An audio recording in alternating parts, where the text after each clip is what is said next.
Hello बच्चों, स्वागत है आपका।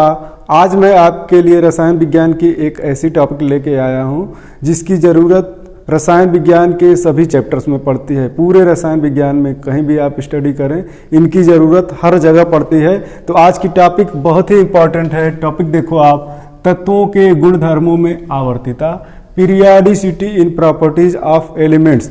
तो तत्वों के गुणधर्मों में किन किन गुणधर्मों में आवर्तिता होनी है, किस तरह से ये गुणधर्म बदलते हैं क्रमिक रूप से, ये आज का स्टडी पॉइंट रहेगा। हम लोग पढ़ रहे हैं कक्षा 11 का रसायन विज्ञान। तीसरा चैप्टर है तत्वों का वर्गीकरण व गुणधर्मों में आवर्तिता, और आज लेक्चर नंबर 10 है। 9 लेक्चर इस चैप्टर में हम लोगों ने पूरे कर लिए हैं।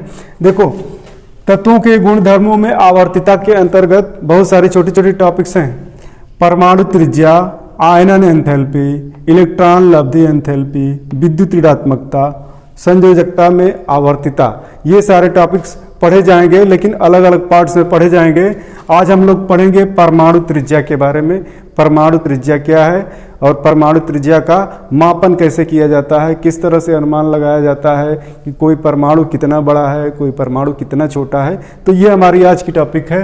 देखो, आवर्त सारणी में आवर्तों तथा वर्गों में तत्वों के गुणों में क्रमिक परिवर्तन होता है। और क्रमिक परिवर्तन का मतलब आप ऐसे समझें कि अगर कोई प्रॉपर्टी के बारे में हम स्टडी कर रहे हैं तो कहीं आवर्त सारणी में हम आगे बढ़ते हैं, जैसे किसी आवर्त में लेफ्ट से राइट की तरफ बढ़ रहे हैं तो कोई गुण क्रमिक रूप से बढ़ रहा है, चाहे क्रमिक रूप से घट रहा है। उसी तरह वर्गों में ऊपर से नीचे आएँ या फिर नीचे से ऊपर की तरफ जाएं और उस गुण को देखें तो किसी वर्ग में वह गुण क्रमिक रूप से बढ़ रहा होगा या घट रहा होगा। इसी को गुणधर्मों में आवर्तिता कहते हैं। आवर्त सारणी में आवर्तों तथा वर्गों में तत्वों के गुणों में क्रमिक परिवर्तन होता है, जिसे तत्वों के गुणधर्मों में आवर्तिता कहते हैं। और गुणधर्मों में आवर्तिता के अंतर्गत हम लोग शुरू करेंगे आज परमाणु की त्रिज्या। यही हमारी टॉपिक होगी आज की, परमाणु त्रिज्या। किसी परमाणु की त्रिज्या का मापन कैसे किया जाता है, एक परमाणविक गोले का आकार कितना बड़ा होता है, इसको हम कैसे डिटेक्ट करें, ये हमारी आज की टॉपिक है। शेष टॉपिक को हम पार्ट वाइज पूरा करेंगे। आज पार्ट 1 है, इसको पार्ट 2, 3 करके वीडियो को बनाऊंगा मैं। तो यहाँ हम लोग चलते हैं परमाणु त्रिज्या पर। तो चलो बच्चों, देखो, परमाणु त्रिज्या या एटॉमिक रेडियस किसी परमाणु के नाभिक से बाह्यतम कोश के इलेक्ट्रॉनों की दूरी को परमाणु त्रिज्या कहते हैं। सेंस क्या निकल रहा है, एक परमाणु हुआ या परमाणु का नाभिक, कोई भी परमाणु ले लो और मान लो कि इसमें कई कक्षाएं हैं, तो कक्षाओं को हमने दर्शा दिया। यहाँ कक्षाएं तो दर्शा दी गई। अगर कक्षा से और नाभिक के बीच की दूरी निकालना होता और कक्षा का सही अनुमान होता कि नाभिक से कितनी दूरी पर पहली कक्षा है, नाभिक से कितनी दूरी पर दूसरी कक्षा है, तो यह आसानी से परमाणु त्रिज्या की गणना हो जाती। लेकिन जो कक्षाओं में इलेक्ट्रॉन्स उपस्थित हैं, ये ठीक इसी पथ में चक्कर नहीं काटते हैं। आधुनिक विचारधारा के अनुसार यह इलेक्ट्रॉन इस नाभिक के चारों तरफ 3 डायमेंशन में, त्रिविम स्थान में कहीं भी हो सकता है। यह नाभिक के बहुत पास भी आ सकता है, यह नाभिक से बहुत दूर भी हो सकता है। और एक संपूर्ण बात कहें तो यहाँ पे एक इलेक्ट्रॉन घनत्व, इलेक्ट्रॉन मेघ सा दिखता है, इलेक्ट्रॉनों के बादल जैसा।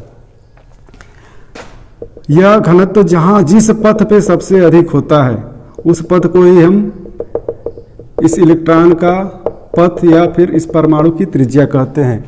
तो इस प्रकार यह स्पष्ट हो जा रहा है कि इलेक्ट्रॉन से नाभिक के बीच की दूरी का कैलकुलेशन सही नहीं किया जा सकता है। अगर फ्री एटम की बात करें तो स्वतंत्र अवस्था में किसी परमाणु में बाह्यतम कोश के इलेक्ट्रॉन और नाभिक के बीच की दूरी की गणना सही नहीं की जा सकती है। अतः इसका तात्पर्य यह हुआ कि हम परमाणु त्रिज्या की सही गणना नहीं कर सकते हैं अगर परमाणुविक अवस्था में परमाणु है तब।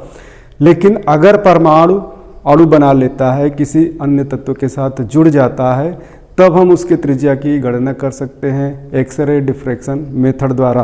तो एक्सरे विवर्तन विधि द्वारा परमाणु त्रिज्याओं की गणना की जाती है।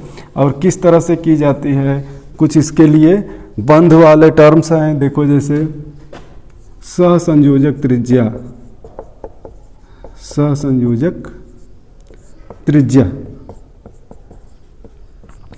सहसंयोजकता का अर्थ आप समझते हैं कि इलेक्ट्रॉनों की बराबर की साझेदारी द्वारा जो बंध बनता है उसे हम सहसंयोजक बंध कहते हैं। तो सहसंयोजक बंध में एकल बंध द्वारा अगर दो एटम आपस में जुड़े हैं, एकल बंध द्वारा दो परमाणु जब आपस में जुड़े होते हैं तब क्या किया जाता है, यह माना जाता है कि इनका परमाणविक गोला इस आकार में है। ठीक है, ये इनका नाभिक हो गया, ये बीच का भाग, ये बीच का भाग, यह नाभिक हो गया। और यहाँ से यहाँ के बीच की दूरी आप पे ध्यान दो, यह इस गोले का केंद्र और इस गोले का केंद्र यह है। तो इस केंद्र से इस केंद्र की दूरी थोड़ा सा ऊपर बना है, सेंटर में बना दे रहा हूँ। इस केंद्र से इस केंद्र के बीच की दूरी देखो आप, यह नाभिक है, यह नाभिक है। तो इन दोनों के बीच की दूरी क्या हो रही है, एटॉमिक रेडियस के डबल हो रही है ना, परमाणु त्रिज्या के। अगर इसको परमाणु की त्रिज्या मान ली जाए या परमाणविक गोला है तो यह परमाणु की त्रिज्या की दोगुनी दूरी हुई। तो इस दूरी का अगर आधा कर दिया जाए तो परमाणु की त्रिज्या ज्ञात हो जाएगी और इसको हम कहते हैं सहसंयोजक त्रिज्या।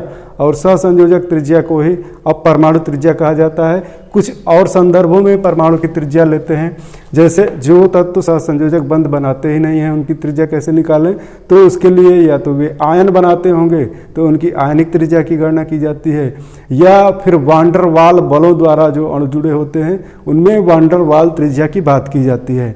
तो सबसे पहले मैं आप लोगों को सहसंयोजक त्रिज्या के बारे में बता रहा हूँ, इसके बाद आयनिक त्रिज्या, उसके बाद वान डर वाल त्रिज्या के बारे में बताऊंगा। देखो सहसंयोजक त्रिज्या, इसको कहते हैं कोवैलेंट रेडियस। एकल सहसंयोजक बंध द्वारा जुड़े किसी तत्व के दो परमाणुओं के नाभिकों के बीच की दूरी के आधे को सहसंयोजक त्रिज्या कहते हैं। अभी अभी आपको बताया कि एकल बंध द्वारा जुड़े दो परमाणु हैं और इनके नाभिकों के बीच की जो दूरी है उसी के आधे को हम कहते हैं परमाणु की सहसंयोजक त्रिज्या। इसके बाद नंबर आता है आयनिक त्रिज्या का। तो यहाँ आपको पहले आयनिक त्रिज्या स्पष्ट कर दूं, वान डर वाल त्रिज्या स्पष्ट कर दूं, फिर इसके बाद परमाणु त्रिज्या का पीरियोडिक प्रॉपर्टी क्या है, आवर्त सारणी में परमाणु त्रिज्या में किस तरह से कमी या अधिकता होती है, इसको हम दर्शाएंगे। पहले यहाँ हम बता दें आयनिक त्रिज्या। आयनिक त्रिज्या या आयनिक रेडियस किसी आयनिक यौगिक में परस्पर आयनों के नाभिकों के बीच की दूरी के आधे को आयनिक त्रिज्या कहते हैं। तो कोई आयनिक यौगिक है जो आयन से बना है, तो परस्पर जो आयन्स हैं, समीपवर्ती आयन हैं, उन दोनों के नाभिकों के बीच की दूरी का आधा कर दिया जाए तो आयनिक त्रिज्या इससे ज्ञात होती है। और आयनिक त्रिज्या के संबंध में बहुत इंटरेस्टिंग फैक्ट हैं जो बार बार परीक्षाओं में पूछे जाते हैं। देखो आप ध्यान दो, किसी धनायन की आयनिक त्रिज्या उसके परमाणु के परमाणु त्रिज्या से कम होती है।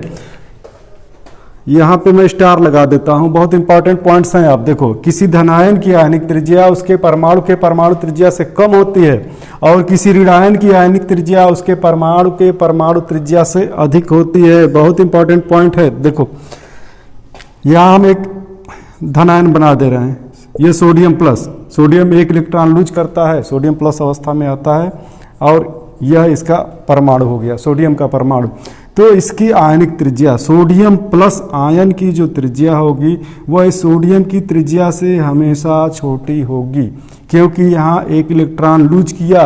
तो सोडियम के केस में तो ऐसा है कि 3 कक्षाएं हैं। देखो आप, सोडियम का नाभिक, इसके बाहर 3 कक्षाएं, पहले में 2 इलेक्ट्रॉन, दूसरे में 8 इलेक्ट्रॉन और तीसरी कक्षा में केवल 1 ही इलेक्ट्रॉन है। एक इलेक्ट्रॉन यह लूज कर दिया तो यह कक्षा ही खत्म हो गई, अपने आप परमाणु छोटा हो जाएगा। एक और फैक्ट है, मान लो अगर यहाँ कैल्शियम की बात करें तो कैल्शियम के बाहरी कक्षा में 2 इलेक्ट्रॉन है, वह दोनों लूज कर देता है, कैल्शियम 2+ आयन बनाता है, तो वहाँ भी एक त्रिज्या खत्म हो जाती है। तो ऐसे केस में आप यहाँ देख रहे हो कि त्रिज्या ही एक कम हो जा रही है तो परमाणु की साइज ऑटोमेटिक कम हो जाएगी। तो यह आयनिक त्रिज्या होगी जो कम साइज की होगी और वास्तविक परमाणु की त्रिज्या अधिक होगी। दूसरा फैक्ट, इलेक्ट्रॉन अगर कम हो रहा है लेकिन यहाँ नाभिकीय आवेश, धनावेश तो कम नहीं हो रहा है, उतना ही आवेश है, कम इलेक्ट्रॉनों पे लगेगा तो ये त्रिज्याएं और सिकुड़ जाती हैं, ये कक्षाएं सिकुड़ के छोटी होती हैं। तो इस तरह से आयनिक त्रिज्या जो है परमाणु त्रिज्या से कम होती है धनायन की। और ऋणायन की बात करें तो ऋणायन का केस समझा दे रहा हूँ। Cl- आयन बनाता है और यह Cl का परमाणु है। तो एक क्लोराइड आयन की जो आयनिक त्रिज्या है यह क्लोरीन परमाणु के परमाणु त्रिज्या से काफ़ी अधिक होती है। क्यों ऐसा होता है? क्योंकि यहाँ पे इलेक्ट्रॉन बढ़ रहा है। देखो क्लोरीन की बात करें आप तो यहाँ भी 3 कक्षाएं हैं और 3 कक्षाओं में से बाहरी कक्षा में कुल 7 इलेक्ट्रॉन उपस्थित हैं। कुल 7 इलेक्ट्रॉन, 2 2 4 2 6 1 7 इलेक्ट्रॉन। और Cl- आयन का बनना मतलब 1 इलेक्ट्रॉन इसमें और जुड़ जाना। जब 1 इलेक्ट्रॉन जुड़ जाता है तो यहाँ पे इलेक्ट्रॉनों का आवेश तो बढ़ा, लेकिन नाभिकीय आवेश तो वही का वही है, पुराना वाला। तो नाभिकीय आवेश यहाँ कम पड़ गया है इलेक्ट्रॉनों के आवेश के कारण। दूसरे इलेक्ट्रॉन्स आपस में अब रिपल्सन ज़्यादा करेंगे, संख्या में अधिक हो गए। तो यह परमाणु क्या होता है, जब इलेक्ट्रॉन गेन करता है तो यह आकार बढ़ जाता है। तो इस तरह से किसी ऋणायन की आयनिक त्रिज्या उसी के परमाणु की परमाणु त्रिज्या की अपेक्षा बड़ी होती है। ये इंपॉर्टेंट चीज़ें हैं। इसके बाद मैं आपको वान डर वाल त्रिज्या बता रहा हूँ। वान डर वाल त्रिज्या, और वान डर वाल त्रिज्या को समझो आप, किसी तत्व की ठोस अवस्था में उसके 2 समीपवर्ती परमाणुओं के बीच की दूरी के आधे को वान डर वाल त्रिज्या कहते हैं। यहाँ ठोस अवस्था तत्व का लिया गया है। क्यों लिया गया है यह भी बता रहा हूँ। सबसे पहले मैं आपको ये बता दूं कि वान डर वाल त्रिज्या कैसे निकालेंगे। देखो मान लो अगर क्लोरीन गैस है या फिर हाइड्रोजन गैस है, तो हाइड्रोजन गैस में यह आणविक स्थिति होगी ना, 2 हाइड्रोजन के परमाणु आपस में जुड़े रहते हैं, ये जुड़े रहते हैं और अणु बनाए रहते हैं। तो गैसीय अवस्था में ये अणु काफ़ी दूर दूर स्थित होते हैं। इनके बीच वान डर वाल बल नगण्य होता है, और वान डर वाल बल जब तक अधिक नहीं होगा तब तक ये पास नहीं आएंगे। अगर इनको ठंडा किया जाए, इस स्थिति में ये अणु क्या कर रहे हैं, गति कर रहे हैं। तो 2 समीपवर्ती अणु तो ढूंढ नहीं सकते, क्योंकि जो अणु अभी पास हैं कुछ ही देर में दूर होंगे। तो समीपवर्ती अणु कैसे मिलेंगे? गैस को हमको ठंडा करके सॉलिड करना होगा, और ठोस अवस्था में ही अणुओं की गति नहीं होती है। अणु फिक्स होते हैं, अपने स्थान को छोड़ नहीं सकते। इसलिए यहाँ पे तत्व का ठोस अवस्था लिखा गया है। तो यहाँ वान डर वाल बल अणुओं के मध्य लगने वाला बल है, और जब 2 समीपवर्ती अणु होंगे तो उनके बीच की दूरी का आधा लिया जाएगा, तो उस तत्व की वान डर वाल त्रिज्या कहलाएगी। अक्रिय गैसों के केस में वान डर वाल त्रिज्या ही लिया जाता है, क्योंकि अक्रिय गैसों के परमाणु अणु नहीं बनाते हैं, परमाणविक अवस्था में ही फ्री हैं। अक्रिय गैसों के परमाणु फ्री हैं, और जैसे हीलियम के परमाणु हीलियम गैस में फ्री होंगे।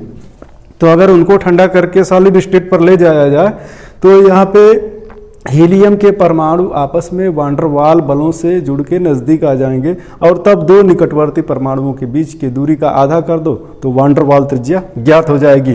तो ये त्रिज्याएं हैं जिनको परमाणु त्रिज्या कहते हैं। इनमें सहसंयोजक त्रिज्या के सेंस को सबसे अधिक लिया जाता है। सहसंयोजक त्रिज्या को ही अधिकतर परमाणु त्रिज्या कहा जाता है। अब मैं आपको बता दूं कि आवर्त सारणी में, जो हमारी आधुनिक आवर्त सारणी बनी है जिसमें 7 आवर्त और 18 वर्ग हैं, उसमें किसी आवर्त में आगे बढ़ें, बाएं से दाहिने जाएं, तो परमाणु त्रिज्या कैसे क्रमिक रूप से बदलती है, और किसी वर्ग में ऊपर से नीचे आएं तो परमाणु त्रिज्या में क्या परिवर्तन होता है, क्या क्रमिक परिवर्तन होता है। तो इसके पहले किसको हम मिटाएं, आप इसका स्क्रीनशॉट ले लो, फिर हम बता रहे हैं आपको। तो चलो बच्चों, अब मैं आपको दिखा दूं कि परमाणु त्रिज्या में आवर्ती परिवर्तन होता कैसे है। देखो 2 पॉइंट्स है। पहला पॉइंट है, किसी आवर्त में बाएं से दाहिने जाने पर परमाणु त्रिज्या क्रमशः घटती है। तो पीरियोडिक टेबल में जब आप लेफ्ट से राइट की तरफ बढ़ोगे तो परमाणु त्रिज्या क्रमशः घटती है।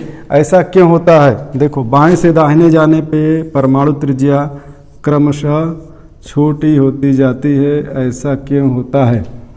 क्योंकि बाएं से दाहिने जाने पर लगातार नाभिकीय आवेश बढ़ता है। नाभिकीय आवेश कैसे बढ़ता है? जैसे हम लेफ्ट से राइट बढ़ते हैं तो एक प्रोटॉन जुड़ जाता है, इसमें भी एक प्रोटॉन अधिक, इसके नाभिक में एक प्रोटॉन अधिक, इसके नाभिक में और एक प्रोटॉन अधिक, तो क्रमशः नाभिक में एक एक प्रोटॉन जुड़ते जाते हैं। तो इस तरह से नाभिकीय आवेश बढ़ता है और कक्षाएं छोटी होती जाती हैं। जब नाभिकीय आवेश बढ़ेगा तो वह कक्षाओं के इलेक्ट्रॉनों को अपनी तरफ और तेजी से खींचेगा और कक्षाएं छोटी होती जाती हैं। तो इसलिए लेफ्ट से राइट अगर हम एक आवर्त में जाएं तो हमको परमाणु के आकार में क्रमशः कमी देखने को मिलेगी। दूसरा पॉइंट देखो, किसी वर्ग में ऊपर से नीचे जाने पर परमाणु त्रिज्या बढ़ती है क्योंकि क्रमशः नई नई कक्षाएं जुड़ती हैं और n का मान बढ़ता है। तो जब किसी वर्ग में हम ऊपर से नीचे की तरफ आएँ तो ये परिवर्तन देखने को मिलता है। वर्ग में ऊपर से नीचे आएँ तो लगातार परमाणुओं का आकार बढ़ता जाता है। ऐसा क्यों होता है? क्योंकि जैसे जैसे हम नीचे आते हैं तो नीचे आने पर नई कक्षाएं जुड़ते हैं। पता चला कि ये अगर पहले आवर्त का तत्व है तो इसमें एक ही कक्षा होगी जैसे हाइड्रोजन में है। अगर दूसरे आवर्त का तत्व है तो 2 कक्षाएं होंगी जैसे लिथियम में। उसी तरह नीचे जाएंगे hydrogen, lithium, sodium, potassium, rubidium, caesium, francium. तो क्रमशः जैसे जैसे हम नीचे बढ़ेंगे वैसे वैसे एक नई कक्षाएं जुड़ेंगी। यहाँ मुख्य क्वांटम संख्या का मान 1 है क्योंकि एक ही कक्षा है। यहाँ n का मान 2 है, 2 कक्षाएं हैं। तीसरे आवर्त में आएंगे तो n बराबर 3 होगा, 3 कक्षाएं होंगी। चौथे आवर्त में n बराबर 4 तो 4 कक्षाएं होंगी। 7वें आवर्त में जाएंगे तो n का मान 7 हो जाएगा और 7 कक्षाएं भी हो जाएंगी। तो क्रमशः नई नई कक्षाएं जुड़ती हैं, इसलिए परमाणु का आकार भी बढ़ता है। तो ये बहुत इंपॉर्टेंट पॉइंट है पीरियोडिक प्रॉपर्टीज में कि किसी आवर्त में बाएं से दाहिने जाने पर परमाणु त्रिज्या में कमी होती है और किसी वर्ग में ऊपर से नीचे जाने पर परमाणु त्रिज्या बढ़ती है। तो ठीक है स्टूडेंट्स, हम मिलते हैं नेक्स्ट वीडियो में और नेक्स्ट वीडियो में हम आपको पार्ट 2 में बताएंगे आयनन एंथैल्पी के बारे में। तो इन टॉपिक्स को आप एकदम मिस न करें, जुड़े रहें लगातार। हम नेक्स्ट वीडियो में मिलते हैं। Thank you.